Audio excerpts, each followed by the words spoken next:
txiki, kueto prez! Bai! Kaixo lagun. Kueto eskolako ikasleak gara eta hau da gure podcasta. Guazen hastera!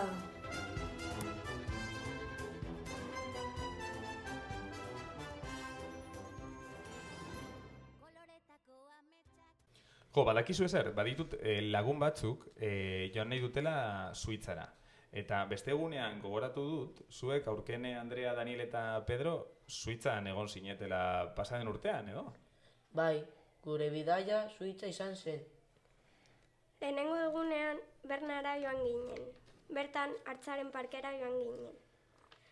Aurkene eta Andrea hartz txiki batekin jolastu zuten bitartean Dani eta Pedro eskatu zioten langile bati arrain bat, hartz nagusi bati jan emateko. Ondoren arroza lorategira joan ginen. Ikustera, Andrea polenari alergia zuenez, arinago atera ginen. Eguna bukatzeko Krangaiz kalean ikusi genuen Suitzako jaiegun tradizionalak.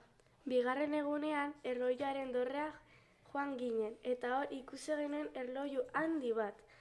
Ondoren, Bundeshaus dela parlamento bat. Ikusi genituen txorroak handiak eta txikiak. Eguna bukatzeko joan ginen Museo Tinguelira ikustera. Abstraktoko gauza pilo bat zeukan. Hirugarren egunean alkilatu genuen kotxe bat, joateko Generala. Lorategi botanikora joan ginen. Landareak plastikoak ziren, horregatik egon gara minutu gehiago.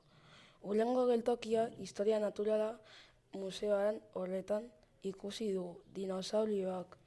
Eguna bukatzeko Pakiz bainoak ikustera joan ginen, eta Pedrok kamiseta busti zuen. Laugarren egunean joan ginen Alpesera. Goizean joan ginen Ziliberetara deskantzatzen pixka bat.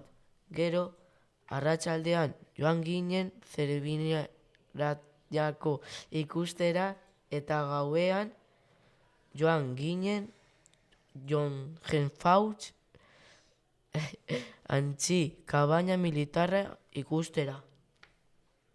Oso ondo, hau izan da zuek egindako bidaia, ezta? Pasatuko diedalako nire lagunei. Bai. Bai, bale. Jo, galdetu nahi nizkizuen pare bat gauza, bueno, galdetuko dizkizuet bi berezik, bale? Zuek badakizue Suitzako bandera niri kontatu didate berezia dela. Nolakoa da Suitzako bandera? Gorria eta zuria. Zuria. Baina forma bereziren bat dauka, ezta? Osea, parte zuria zer da? Una cruz. Gurutze bat? Bai. Bale.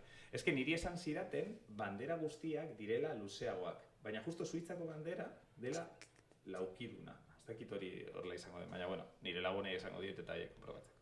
Eta gero, Suitzan, omen dago janari bat oso ospetsua, hemen ere jaten duguna, baina ez dakitzuek frogatu zenuten horrela zerbait berezia, janari bereziren bat frogatu zenuten Suitzan, tipikoa zena? Niri esan didate gazta dela oso ospetsua, gazta, Suitzako gazta. Dago plater bat gaztarekin eginda dagoena. Bai, tipikoa hangoa, bai. Ez que esan didate oso ospetsua dela. Bale, baskerrik asko pasatuko diete informazioa nire lagunei eta kontatuko dizuetea azkenean zuen ibilbidea egin duten, bale? Venga, agur! Eskerrik asko gaur parte hartu duten lagunei eta txalo bero bat haientzat. Ni aski entzuteagatik.